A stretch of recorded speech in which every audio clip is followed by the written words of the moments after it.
America's elite universities just faced, well, probably the biggest political ultimatum in decades. Hmm. And their mass refusal really highlights this massive battle that's shaping the future of education funding and, I guess, institutional independence. Welcome to the deep dive. Hmm. You sent us yet quite a stack of sources detailing what looks like one of the fastest, most unified federal pushes we've seen against the established order in higher education. Yeah. We're analyzing the administration's, frankly, astonishing speed in implementing these comprehensive conservative education blueprints, the ones detailed in documents like Project 2025 and Agenda 47. Okay, so our mission today is to give you the blueprint, lay out the battle lines, and really get to the bottom line of this rapidly escalating conflict. Right. We'll unpack the key demands in this compact, reveal this sort of sweeping executive strategy driving these changes, and detail the tangible, often billion-dollar consequences for those institutions that chose defiance. And the big news hook here, the thing that kicked it off, is the Compact for Academic Excellence in Higher Education. This policy document was essentially a clear ultimatum. Okay.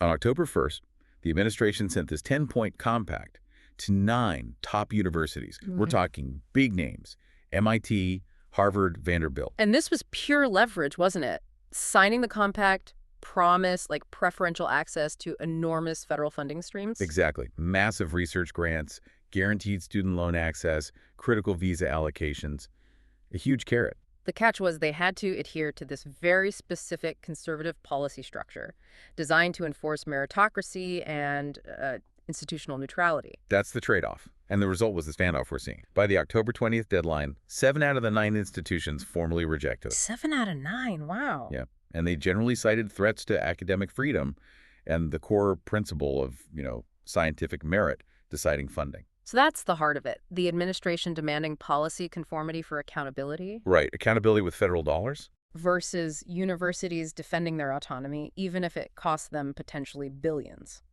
Precisely. Okay, let's unpack this more. If the administration's stated goal is to target what it calls woke, socialist, and anti-American ideology in higher ed, the compact is their tool to try and change the entire institutional framework, instantly. Yeah, and what's fascinating is how immediately the compact tries to operationalize these key demands you find in conservative policy papers. Like what specifically? Well, the first pillar is a really strict meritocracy mandate. It contractually insists that race, sex, or political affiliation cannot be considered at all in enrollment, financial aid, or hiring. Which is a direct reversal of many current diversity practices. Absolutely. A complete U-turn for many places. And they didn't stop there. Critically, the compact also mandates the mandatory use of standardized test scores. SATs, ACTs. Yeah, SAT or ACT for all undergraduate applicants. Yeah. Which, several elite universities had actually dropped over the past few years. Right, the test optional movement. Exactly. And advocates of the compact see bringing tests back as essential to restoring kind of objective metrics in admissions. Okay, so beyond admissions, the administration seems to be using this financial power to push social policy changes too. The compact explicitly demands an end to identity politics on campus. That's right. It gets very specific. It includes barring transgender individuals from using facilities or participating in activities according to their gender identity. And it mandates preserving single-sex spaces, especially in dorms. On top of that, institutions signing up must strictly maintain institutional neutrality. Institutional neutrality? That sounds kind of administrative, but I suspect the implications are pretty big. Oh, they are huge. Yeah. The policy tries to limit faculty and staff speech on political issues. Limit speech? How? Well, unless the speech is directly relevant to the university's core academic mission, the administration argues this is needed to stop political indoctrination. But critics would say... Critics argue it creates a serious chilling effect on important academic speech, especially in fields about politics or society, and limits the university's voice on public issues. Okay. And there's a fiscal demand, too. Yes, a big one. Universities signing the compact are asked to freeze tuition for 5 years, pushing for immediate financial accountability, basically. Let's pivot to money and global influence for a second, because there's a major piece here about international students. Right, the cap. The administration is capping international student enrollment. The framing is national security and diversifying the student body away from certain countries. Yeah, and this cap might be the most powerful financial lever in the whole compact.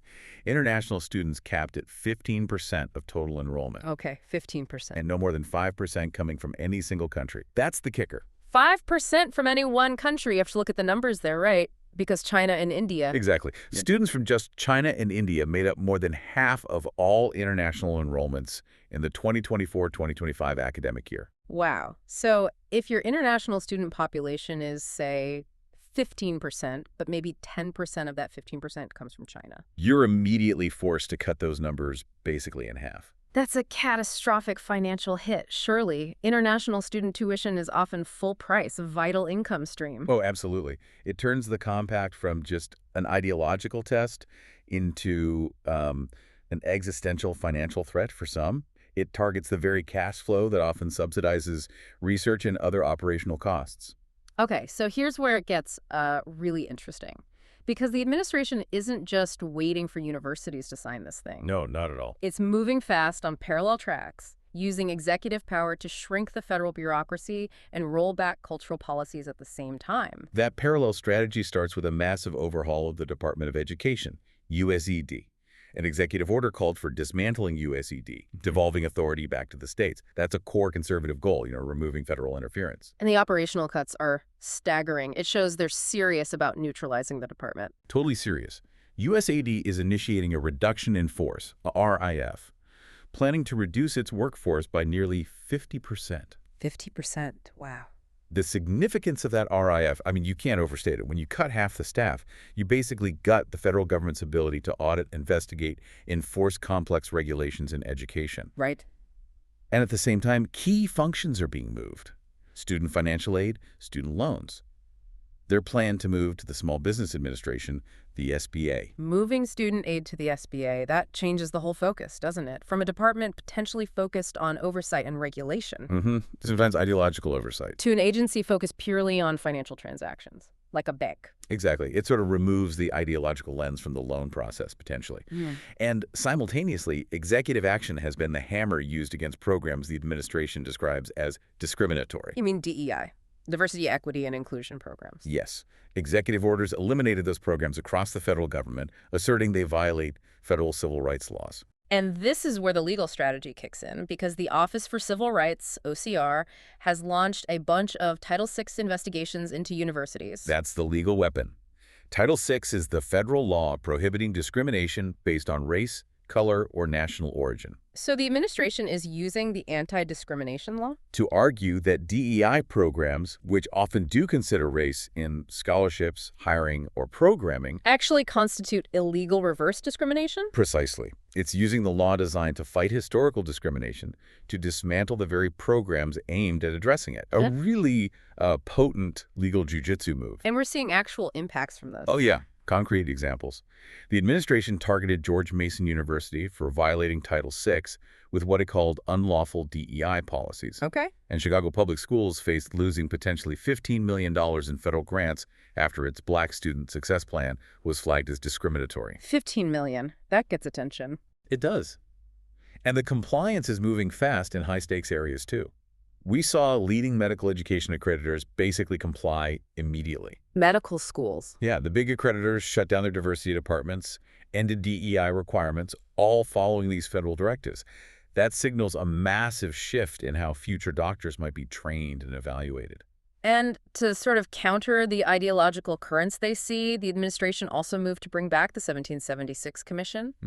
And announced a big new civics education initiative.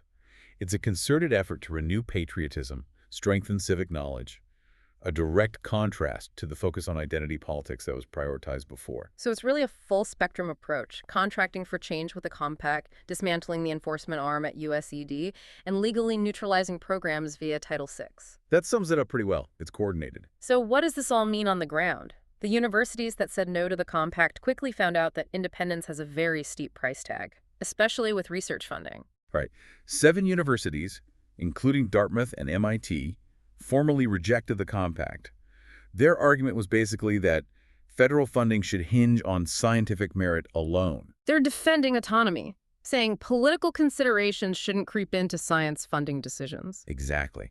They argued that diversity, in their view, is actually essential for the quality and integrity of American research and innovation. But wait a second, isn't freezing $2.3 billion in existing research grants like what happened to Harvard?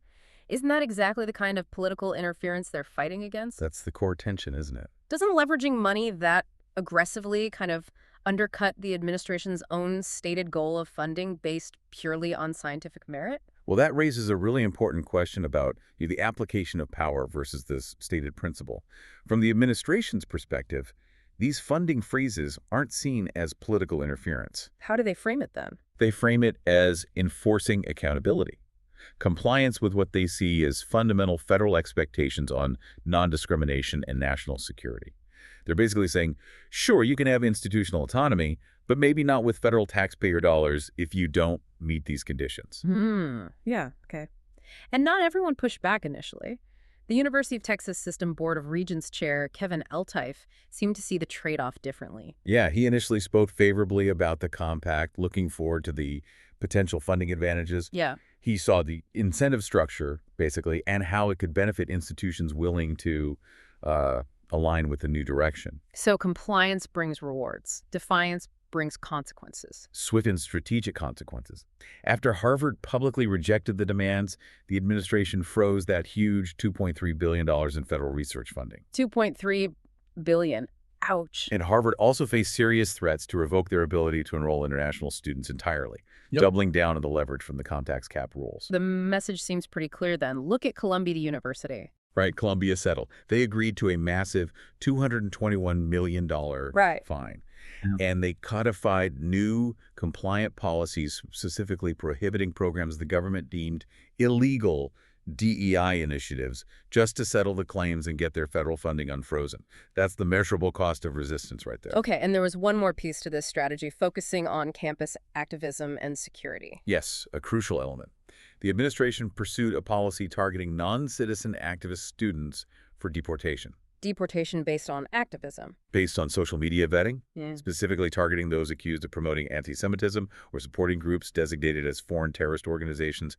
Over 300 student visas were revoked by March 2025 under this policy. It directly links campus conduct to the national security framework. Okay, so wrapping this deep dive up, what we've seen is a really unified, very rapid federal strategy.